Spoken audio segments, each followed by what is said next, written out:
Every part of what follows is true. At the request of the survivors, the names have been changed. Out of respect for the dead, everything else has been kept the same.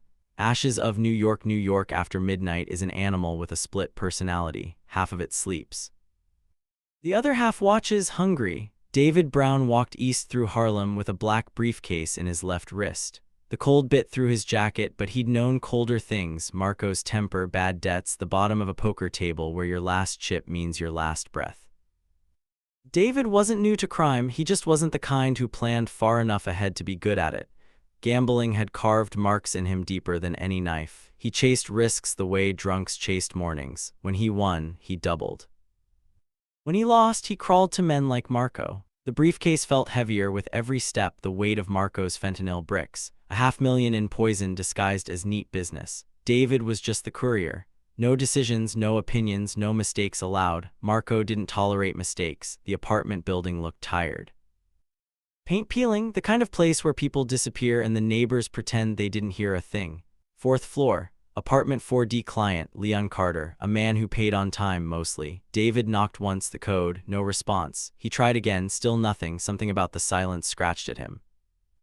He twisted the knob, it turned too easily. Inside smelled wrong. Blood has a smell you never forget, something metallic and intimate, like a secret nobody wants.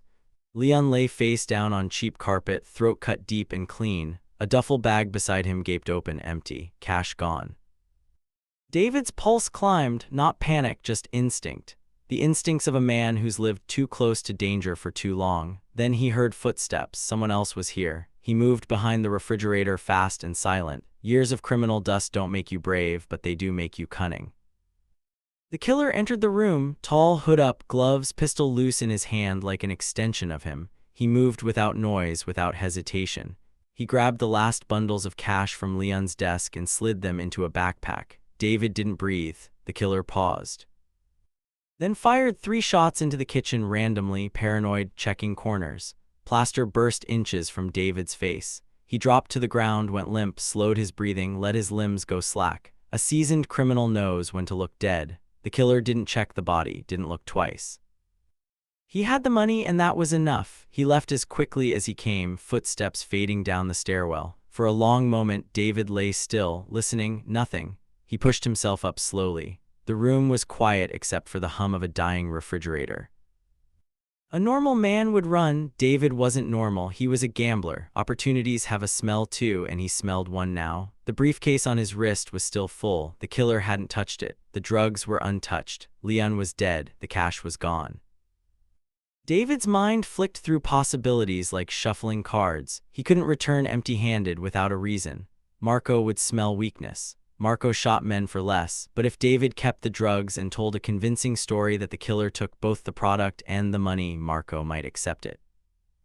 Criminals don't investigate crime scenes, they buy the lie that makes the most sense. David steadied himself. He unholstered his gun, fired 2 shots into the walls, one into the ceiling, random, messy, panicked. He scraped his arm on a broken drawer, smeared dust and blood on his sleeves. A staged firefight, chaotic, believable. His breathing shook, but not from fear. This was the gambler's high. He rehearsed the lie on the stairs. I got there late. Leon was already dead. The killer shot at me, grabbed the cash and drugs. I fired back, but he ran. It was the kind of lie criminals tell each other, half believable, half hopeless, and too dirty to question.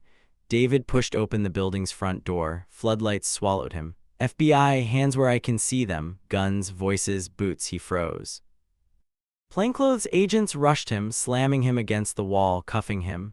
Pain shot up his shoulder. Someone twisted the briefcase key from his hand, snapped the lock, and opened it. The fentanyl bricks gleamed under the streetlight. An agent muttered, "Jesus Christ."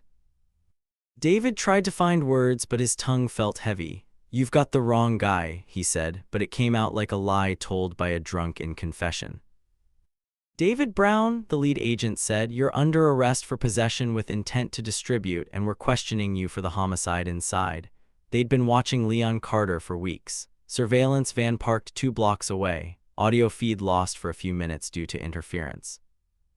They didn't hear gunshots, they didn't hear panic. They only saw a bloodied man walking out of a murder scene with a cuffed briefcase full of poison. David looked across the street as they shoved him toward the van. A figure stood in the alley's mouth. tall, hood up, watching.